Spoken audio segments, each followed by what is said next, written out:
नमस्कार, आप देख रहे हैं प्रदेश हलचल में हूं आपके साथ महेजन। नीमच नगर पालिका में महिला कांग्रेस जो रानी हाजी साबित मसूदी के पति जो हैं वो रंगे हाथों 1.25 लाख की रिश्वत लेते हुए लोकायुक्त ने दर दबोचा। पति पत्नी दोनों को आरोपी बनाया गया। पूरे मामले में जो है आज कांग्रेस कार्यालय पर प्रेस वार्ता को लेकर सूचना दी गई थी, जिस पर कांग्रेस कार्यालय के जो ब्लॉक कांग्रेस अध्यक्ष ने इस प्रेस वार्ता को लेकर कोई सरोकार नहीं बताया और बताया कि ऐसी कोई अनुमति जो है साबित मसूदी को नहीं दी गई। इसको लेकर कांग्रेस कार्यालय पर ताले लगे हुए थे, जिसके बाद में साबित मसूदी ने कांग्रेस कार्यालय के बाहर जो है मुख्य मार्ग पर ही कुर्सियां लगाकर प्रेस वार्ता करी। बड़ा कबूलनामा दिया। उन्होंने कहा कि पूरे मामले में उन्होंने खुद कबूला है कि उनके द्वारा नकुल सराफ से बातचीत की जा रही थी। 1.5 लाख की बातचीत थी, 1.25 लाख में पैसा लेन देन तय हुआ था। लेकिन उनका कहना है कि इस पूरे के पीछे जो है कहीं न कहीं नगर पालिका के अधिकारी टेकचंद मुनकर पर उन्होंने आरोप लगाया कि उनसे बातचीत हुई थी, वो पूरा काम कराकर रसीद देने की बात कर रहे थे। इसको लेकर उन्होंने कहा मैं मेहनताना के लिए लगातार काम करता हूं। चले सुनते क्या कुछ कहना है। लोकायुक्त की टीम ने मेरे को पैसे लेते हुए अगर पकड़ा है तो मैं स्वीकार कर रहा हूं। मेरे को 1.25 लाख रुपए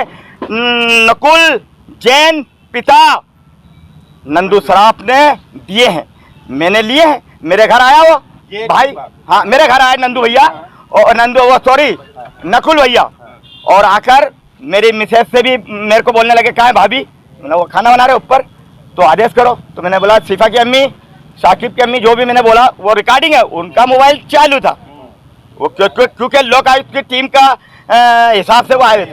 आप कुछ भी करो, ये जो एमओएस का उल्लंघन का जो मामला है, ये मामले के अंदर आप बात करो और मैं जो भी जुर्माना इसका भरने को तैयार हूँ, पैसे देने को तैयार हूँ, 1 लाख 1.5 लाख जितने भी लाख है। तो मैंने बोला भैया, मैंने बोला कि नकुल भाई देखो ऐसा है, मेरे को बात करना पड़ेगी अधिकारियों से। मैं हूँ पार्षद, मैं नहीं हूँ, मेरी बीवी है, मैं मजदूर आदमी हूँ। आप मेरे को पहले भी मेहनताना दिया, अभी भी दोगे? बोले जो भी मेहनताना होगा तुम्हारी मजदूरी देंगे। उन्होंने मेरे को बोला कि बात करो, तो मैंने बुंदेल टेकचंद जी है ना, उनसे जलकल विभाग में जाके मैंने बात करी। तो मैंने बोला भैया अपने को एक काम करना है, जायज काम हो तो आप करना, नहीं तो मुझे मना कर देना। उन्होंने बोला मैं सीएम साहब से बात करके और मैं आपको जवाब देता हूँ। फिर मैंने बोला नहीं, जवाब नहीं, सामने वाले का एमओएस का मामला है, उल्लंघन का मामला है, वो किस्त भरना चाह रहा है, वो भरना चाह रहा है, यानी क्या बोलते हैं उसे, उसकी जो भी पेनल्टी वगैरह भरना चाह रहा है। तो बोले मैं साहब से पूछ के बता दूंगा। तो मैंने बोला अंदाजन जो, तो बोले अंदाज तो भैया वो स्क्वायर फीट से होगा। वो सारे मेरे पास कागज हैं, लेकिन अभी आप देख रहे हो मेरी प्रेस वार्ता बहुत जल्दी में हो रही है और ये मैं बहुत बड़ा खुलासा कर रहा हूँ कि क्या नाम, अब मेरे को अब मैं क्या नाम है ना, क्या बोल रहा था मैं, हाँ टेकचंद जी ने बोला कि अपन बात करके कर लेते हैं। मैंने टेकचंद जी ये काम जायज है तो करना। वो क्या उनने फिर बोला, नकुल ने मेरे को ये भी बात बोली थी कि यार वो डीपी का तो कर दिया इन्होंने, उसी तरह अपने डीपी मतलब ये ज्वेलर्स वाला है, इसका कुछ ना कुछ टेकचंद जी ने रातों रात जो भी करा था। अब एमओएस का उल्लंघन है या बैनर का है, ये सब शहर को, पत्रकारों को, आपको मालूम है। उसका उदाहरण देते हुए मेरे को इन्होंने पर्सनली बात कर रहे थे मेरे से। तो बात ने क्या बोला इस मामले में, क्या बात हुई? टेकचंद जी से ये हुई, आप बात कर लो, या जो भी होगा आपका ये काम कर देंगे। तो मैंने बोला जायज हो तो करना, वो सामने वाला मेरे को मजदूरी देगा, आप मेरे को रसीद काट के देना, ये मैं आपको बता दे रहा हूँ ना। आप इसमें फाल्ट में रहोगे ना मैं रहूंगा। तो बोले ठीक है, डन। वहीं पूरे मामले में नगर पालिका के अधिकारी जो है टेकचंद मुनकर का कहना है कि पूरे आरोप जो है वो निराधार है। ये आरोप जो लगाए जा रहे हैं पूरे झूठे आरोप है, इन आरोपों में कोई सच्चाई नहीं। उनका विभाग ही अलग है। साबित मसूदी जो है मन गलत आरोप लगा रहे हैं, इसको लेकर कानूनी कार्रवाई की जाएगी। मेरी कभी कोई साबित मसूदी से या किसी से भी कोई इस प्रकार की कोई बातचीत नहीं हुई है। वो खुलेआम आप पे आरोप लगा रहे हैं, प्रेस कॉन्फ्रेंस करी झूठा आरोप है और ना मेरी कभी उससे बात हुई है, ना आज तक कभी इस मामले में कभी कोई चर्चा हुई है। उसने कहा है डीपी ज्वेलर्स का भी जो अवैध है उसको भी वैध करने का काम किया गया। जब बातचीत करी गई तो कहा ऐसे ही इसका काम सीएमओ से बात करके हो जाएगी। तो हकीकत क्या है, क्या जो मामला है उसमें समझौता 100% एमओएस से गली भी है, तो रहेगा क्या उसमें? ना तो मेरा उस एमओएस से कोई लेना देना है, ना मैं उसका कभी निर्माण कार्य को मैं देखता हूँ और ना मेरा कभी भी उस चीज से कोई वास्ता नहीं रहा है। वही बता दें कि पूरे मामले में नगर पालिका अध्यक्ष स्वाति चोपड़ा ने भी कांग्रेस के पार्षद के खिलाफ लोकायुक्त की कार्रवाई को लेकर कांग्रेस को आड़े हाथों लिया और कहा कि मध्य प्रदेश में कांग्रेस क्या कारनामे कर रही है और नीमच में भी कांग्रेस ने क्या किया है सबके सामने है। बल्कि नेता प्रतिपक्ष जो लगातार जो है भाजपा पर आरोप लगाते हैं, भाजपा ने ऐसा कोई काम नहीं किया। और उन्होंने हालांकि उन्होंने एक तंज भी कसा है, कहा कि अभी तो चोर पकड़े गए हैं, डाकू का पकड़ना अभी बाकी है। कहीं ना कहीं उन्होंने कहा कि भाजपा की परिषद में कर्मचारी वो जो मन गलत आरोप लगाए जा रहे हैं वो पूरी तरीके से बेबुनियादी है। देखिए, मुझे लगता है जो सत्य होता है ना वो तो कभी भी नहीं हारता। और झूठ कभी ना कभी पकड़ में आ ही जाता है।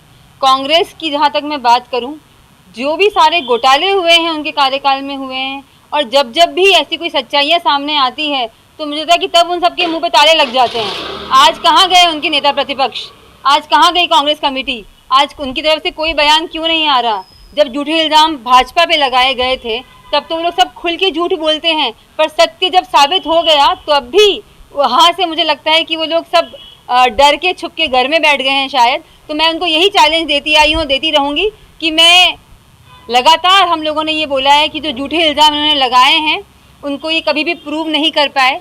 मैंने इनको चैलेंज दिया था कि मैंने कहाँ क्या गलत किया है मुझे बताएं, 1 इंच ज़मीन कहाँ बेच दी या 1 रुपया किसी से ले लिया हो, पर ये नहीं बता पाए, पर झूठे इल्ज़ाम लगाते रहे। पर अब जो है मुझे लगता है कि धीरे धीरे इनके ही जो पोल है वो खुलती जा रही है, और 36-34 घोटाले के लिए भी मुझे दोषी बता रहे थे। सच्चाई ये है कि वो घोटाला भी कांग्रेस के कार्यकाल में हुआ था। सारे जो घोटाले हैं, ऐसे आप देखिए भारतीय जनता पार्टी के कार्यकाल में आप बता सकते हैं कि क्या कहाँ गलत हुआ है? कोई घोटाला नहीं हुआ। हमारी पार्टी की जो सोच है वो नेक नियत है, राष्ट्र प्रथम की भावना से हम चलते हैं, अपने आप को सेवक मानते हैं। हमारा प्रधानमंत्री बोलता है मैं प्रधान सेवक हूँ। तो सोच का फ़र्क है, नीति का फ़र्क है, ईमानदारी का फ़र्क है, संगति का फ़र्क है। तो आज मुझे लगता है कि ये बहुत दुर्भाग्य की बात है कि ऐसा लोगों को परेशान किया जा रहा है। और ये तो मुझे लगता है चोर पकड़ में आए हैं, डाकू तो अभी पकड़ना बाकी है, डाकू भी पकड़ में आएंगे, क्योंकि बहुत लोगों को ब्लैकमेल किया जा रहा है नीमच शहर में। और अगर हमें नीमच को बचाना है, नीमच को एक अच्छे सौहार्दपूर्वक माहौल में रखना है, तो ऐसे लोगों को हमें पकड़ना होगा, पकड़वाना होगा। और जैसा मैं हमेशा बोलती हूँ कि जब यज्ञ होते हैं तब कहते हैं पहले के ज़माने में भी यज्ञ में असुर आते थे यज्ञ के अंदर विघ्न डालने के लिए।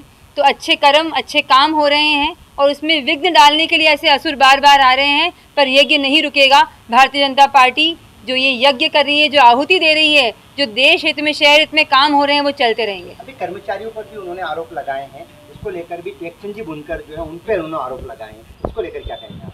देखिए, जब वो पकड़े गए और जब उनको लग रहा है कि अब किस पे बात डोलूं, तो वो अधिकारियों पे आ रहे हैं। मुझे ऐसा लगता है कि जब तक किसी के लिए पुख्ता सबूत ना हो कुछ नहीं बोलना चाहिए। मैं कभी किसी के लिए कुछ भी नहीं बोलती हूँ, और इसीलिए मुझे लगता है कि अपनी गलती को किसी और पे मढ़ना भी ठीक नहीं है।